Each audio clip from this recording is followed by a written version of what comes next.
नमस्कार दोस्तों, मैं सत्यनारायण देवड़ा स्वागत करता हूं आपका चैनल मंथन देवड़ा में। सभी अग्रवाल भाइयों को जय अग्रसेन। अग्रसेन जयंती आ रही है। इस उपलक्ष्य में मेरी इच्छा थी अग्रसेन जी पर भी कुछ बनाए, तो एक अग्रसेन जी पर एक वीडियो बना रहा हूं। आज का हमारा वीडियो रहेगा अग्रसेन जी को मिले हुए आशीर्वाद। दोस्तों, आशीर्वाद में क्या क्या शक्तियाँ मिली। भाइयों, अग्रसेन जी द्वापर युग में आए थे, ये सबको मालूम है। महाभारत के युद्ध में जब उनके पिता वल्लभ सेन पांडवों की तरफ से युद्ध कर रहे थे, तब अग्रसेन जी युद्ध देखने आए थे। तो युद्ध के शुरू में कृष्ण जी ने अर्जुन को जो ज्ञान दिया वो भगवत गीता के रूप में आया। वो जब ज्ञान दिया तब अग्रसेन जी उस रथ के पास ही खड़े थे। उस गीता का ज्ञान सामने सुनने वाले चार ही थे।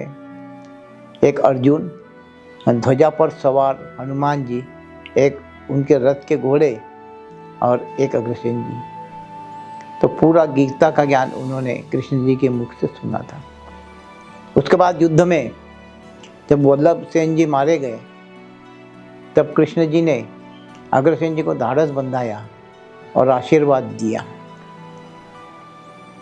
उसके बाद में जब उनको राजकाज नहीं मिला, उनको तो निकाल दिया गया, तब उन्होंने 1100 दिन तक तपस्या की लक्ष्मी जी की, घोर तपस्या की। तब लक्ष्मी जी ने प्रसन्न होकर उनको शक्तियाँ प्रदान की, उनको वरदान दिया और अग्रहा धाम बसाने का उनको आदेश दिया। फिर अग्रहा धाम की स्थापना हुई। वो अग्रहा धाम के नरेश थे। जब पातालोक में स्वयंवर हुआ, नागवंश की कन्या माता माधवी जी, ये स्वयंवर में माधवी जी ने अग्रसेन जी को वरमाला पहनाई, जिससे इंद्र कुपित होकर इंद्र ने अग्रहा पर पानी बंद कर दिया और उष्णता फैलने लगी। तब इन्होंने फिर से लक्ष्मी जी की आराधना की और लक्ष्मी जी की आराधना करके लक्ष्मी जी ने उनको इंद्र से युद्ध करने का राह दिखाई, आशीर्वाद दिया और शक्तियाँ प्रदान की, जिसके वजह से वो स्वर्गलोक जाकर उन्होंने इंद्र से युद्ध किया और इंद्र से हारे नहीं। इंद्र इनका वध भी नहीं कर सका, हरा भी नहीं सका। आखिर इंद्र में इनमें संधि होगी। इन्होंने यज्ञ में अश्व की बलि देने से इनकार कर दिया। तब इनके गुरु महर्षि गर्ग ने इन्होंने जब दोनों की संगनमत हुई और इन्होंने कहा कि मुझे पशु हत्या नहीं करनी है, उस वक्त महर्षि गर्ग ने इनको आशीर्वाद दिया। इन्होंने वैश्य धर्म स्वीकारा और इनको महर्षि गर्ग जो अपने इनके गुरु है उनका भी आशीर्वाद मिला। उसके बाद जब 108 साल की उम्र के बाद ये वानप्रस्थ को जाने लगे, तब फिर उन्होंने लक्ष्मी जी की आराधना की और लक्ष्मी जी ने उन्हें वर दिया लक्ष्मी पुत्र होने का। भाइयों, अग्रवाल समाज को ये एक गिफ्ट है कि उन्होंने खुद तपस्या करके लक्ष्मी जी को प्रसन्न करके लक्ष्मी जी से वर लिया कि तू लक्ष्मी पुत्र रहेगा। जितने भी अग्रवाल आज हम जिस स्थिति में हैं वो महाराज अग्रसेन जी की वजह से हैं और हम उनके वंशज हैं। वही हमारे परम पिता हैं।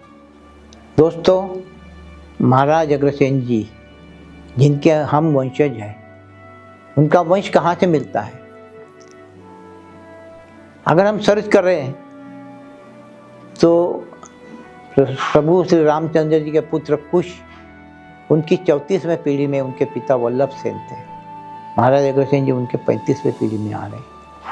जयपुर के राजमहल में है, जहाँ पर आज वहाँ की कन्या दिव्या कुमारी जो आज सांसद है, उनके पास मौजूद है। और बाबरी मस्जिद के केस में जब पूछा गया था कि राम के वंशज कौन है, तब उन्होंने आगे बढ़ के कहा था कि हम सारे अग्रवाल राम के वंशज हैं। उनके पास के रिकॉर्ड के अनुसार राम जी से इनकी पीढ़ी कम से कम 79 की हमने देखा था, जो मुझे कब देखने मिला था, जो एक बार उसका व्हाट्सएप पे। और आज हमारी पीढ़ी कम से कम 350 के ऊपर हमारी पीढ़ी उसके बाद निकल चुकी है। तो ये रिकॉर्ड वहाँ पर है और वो प्रभु राम जी के वंशज है। हमें अभिमान है कि हम प्रभु राम के वंशज हैं, महाराजा अग्रसेन जी के वंशज हैं। जो महाराजा अग्रसेन तपस्वी थे, राजा थे, अवतारी भी थे दोस्तों, ये अवतारी थे करके ये सब लोग घूम सकते थे, इंद्र से युद्ध कर सकते थे, इंद्र से पराजित नहीं हुए। तो महाराज अग्रसेन जी एक अवतारी भी थे और इन्होंने समाज कारण किया है। अपने समाज की उन्नति के लिए इन्होंने सारे रास्ते खोल दिए और समाज के लिए वरदान लिया लक्ष्मीपुत्र होने का, ताकि आज हमारा समाज एक अलग पहचान रखता है। किसके वजह से? महाराज अग्रसेन जी की वजह से।